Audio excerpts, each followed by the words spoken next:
This is going to be good. Okay. Hello, everybody. Welcome to Catalysts in California Times. My name is Guy Meyer, and I'm the 5-year host of a show, California Times. Today's show is part of a 6-part series that I'm doing with my friend Susan Kirsch, founder of Catalysts. You can watch the series on the Catalyst website, catalystca.org. The purpose of the series is to give catalysts, people who are out on the front line of making change happen, a chance to tell the stories. I'm pleased to welcome our guest today, Rick Johnson, a resident of Novato, California, and a 40-year veteran of the San Francisco Water Department. Rick, let's start with you telling our audience a little bit about your water background. Well, in summer of '67, I cut fire trails for the water department on their Crystal Springs watershed area. About 3 months later, they had me come back and become a meter reader for 3 years.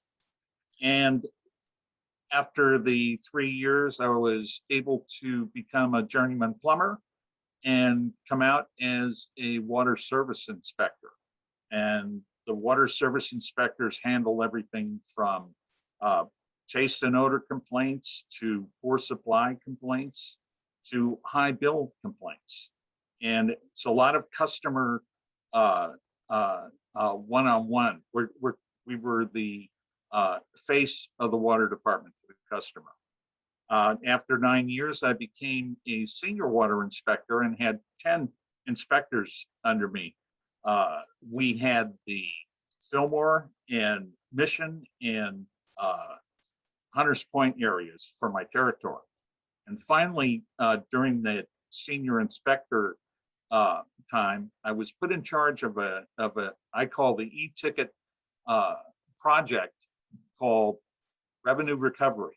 And I was asked to see if I could find, either by best management practices or just by different tweaking of the system, money that might be recoverable to the water department. Thank you, Rick. Now, Rick, California has a long history of water woes, fights over the rights of the water. Take a few minutes to give us an overview of some of these issues in California. Well, you could go down to Los Angeles, which during the 20s was looked at as an area not quite what we have today at 3 million, but an up and coming city. And they had Mr. Mulholland, who went up with a couple of other folks, bought land up in the Owens Valley. And when they bought the land, they got the water rights. And so they used those water rights to bring the water into Los Angeles. In San Francisco, after the '06 earthquake, there was a definite need for water. The water was the reason that the fire took down over 600 buildings in the city. And so it took them from 1906 to 1913 to finally get the Wilson administration to pass the Raker Act, which allowed San Francisco to take water from the Hetch Hetchy Valley and to build a dam in order to bring power into the city as well. In May 2021, Rick, it's drought. Governor Newsom has declared a drought emergency for 41 of California's 58 counties. Tell us about the conditions that motivate a governor to declare this drought emergency. The conditions are as simple as a population that has gone up by 15 million people from the 70s until now. And with no change in water sources other than maybe 5 or 6 desalinization plants, maybe drawing on the aquifer for the state for agriculture water. And the emergency is because we have not been able to increase our water sources. And we have a housing emergency. For 3 or 4 years now, legislators like Senator Scott Wiener and Nancy Skinner have talked about a housing emergency. They blame cities for the crisis. How would you compare the water emergency and the housing emergency? Well, that's apples and oranges. The water emergency is for real. The housing emergency is not an emergency, as it's an affordable housing emergency. And the only way to handle that is to get housing prices down. But that's a subject for another day. If you don't have water, you're not going to have housing. And California right now is if they have one more dry year, then there's going to have to be some desperate measures having to be taken. Rick, the housing emergency that is cited is driven by what they call RHNA numbers. The State Housing and Community Development issues cities mandatory numbers for building housing. The regional housing need allocation. For example, the San Francisco Bay Area is mandated to build about 441,000 housing units between now and 2031. And in Southern California, they are mandated to build over 1 million. So Rick, tell us this, how do water agencies view the state plans for building millions of new units in light of the drought?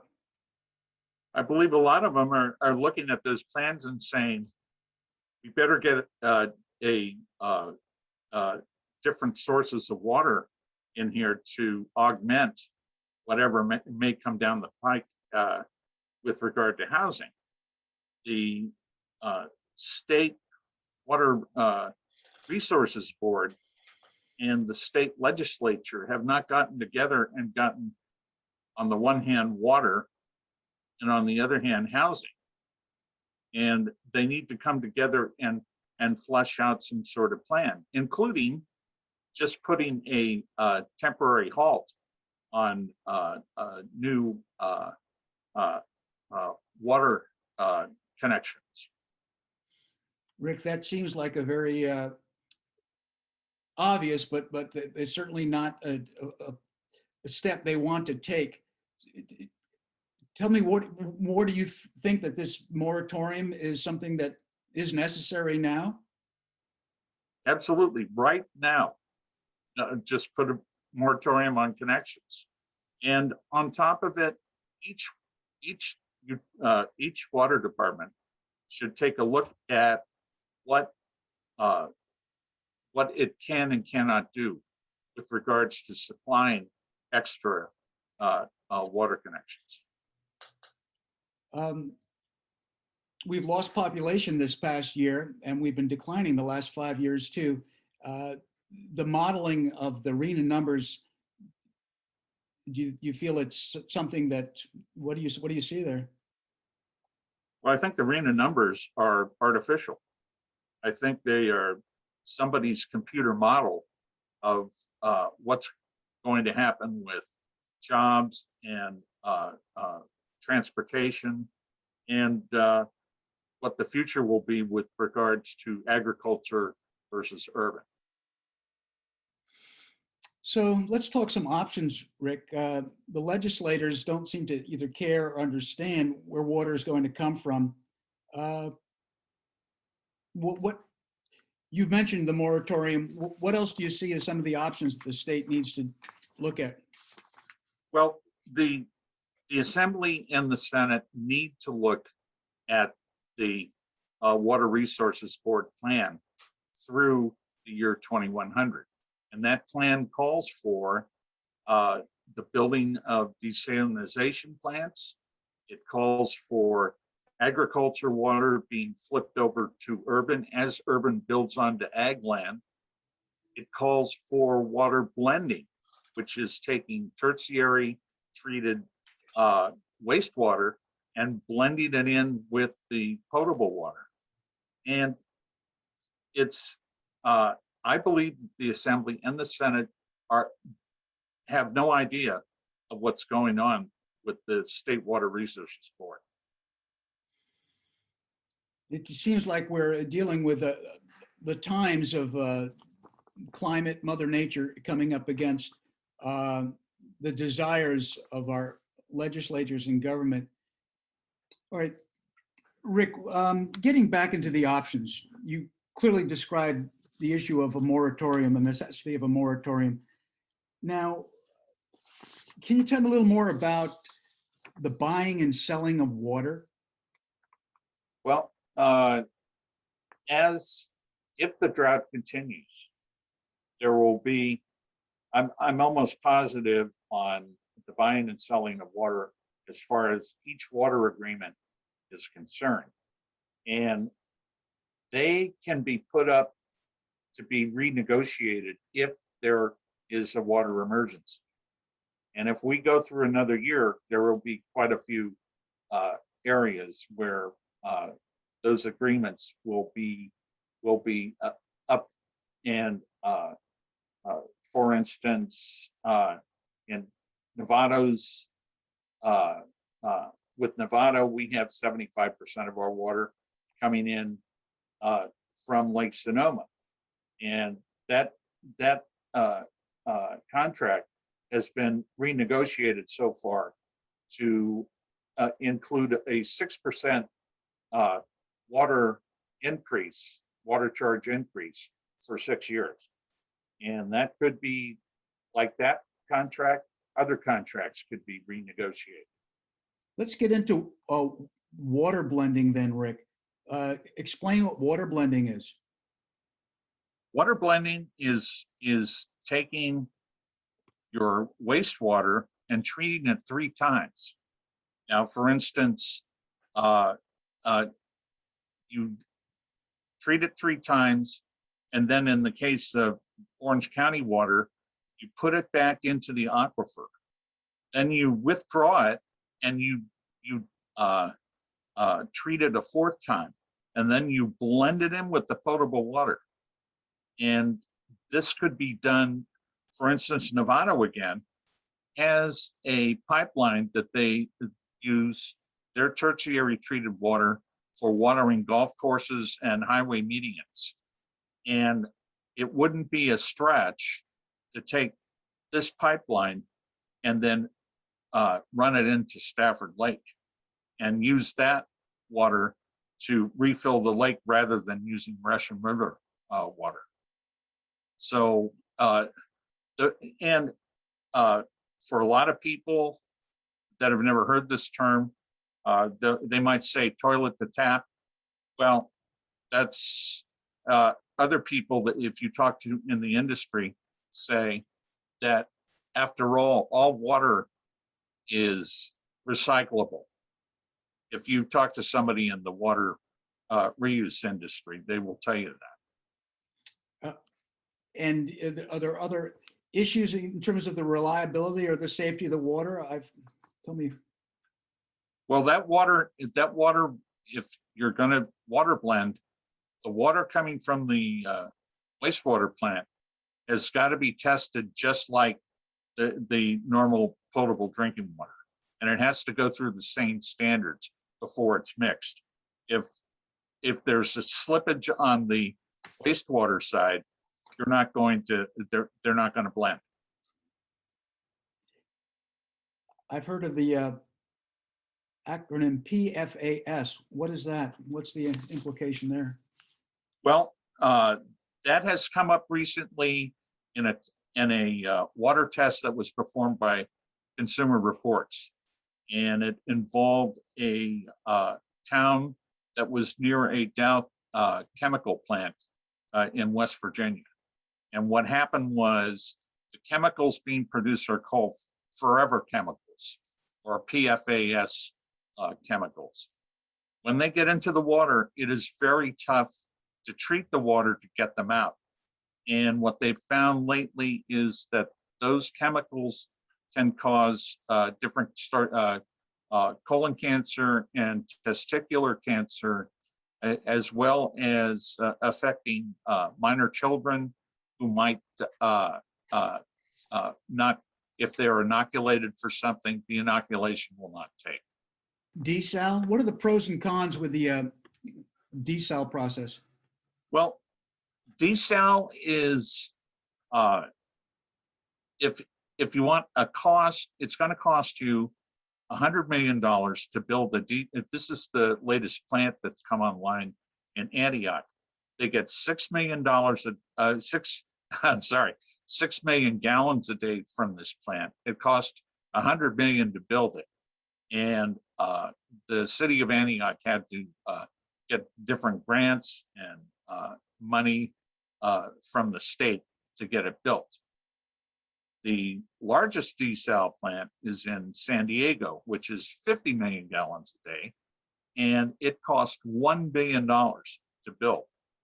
And that plant had to be built next to a power plant because desal uses a lot of power, and there are no green sources for desal.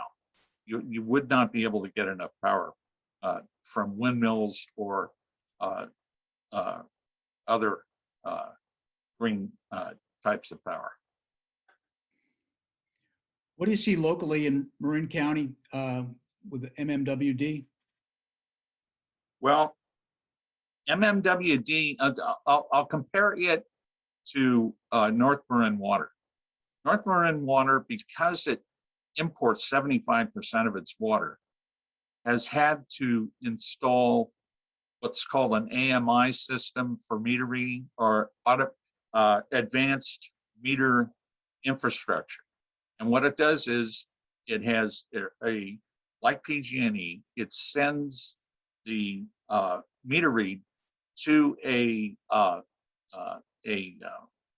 light pole, what's called a repeater. The repeater sends that signal to the office, and you can get the meter read. Now, what that does for Novato is the office will know when a customer has leakage on their property. And when they do, when this shows up, they can call the property owner right away to take care of it. Marin Municipal does not have this system.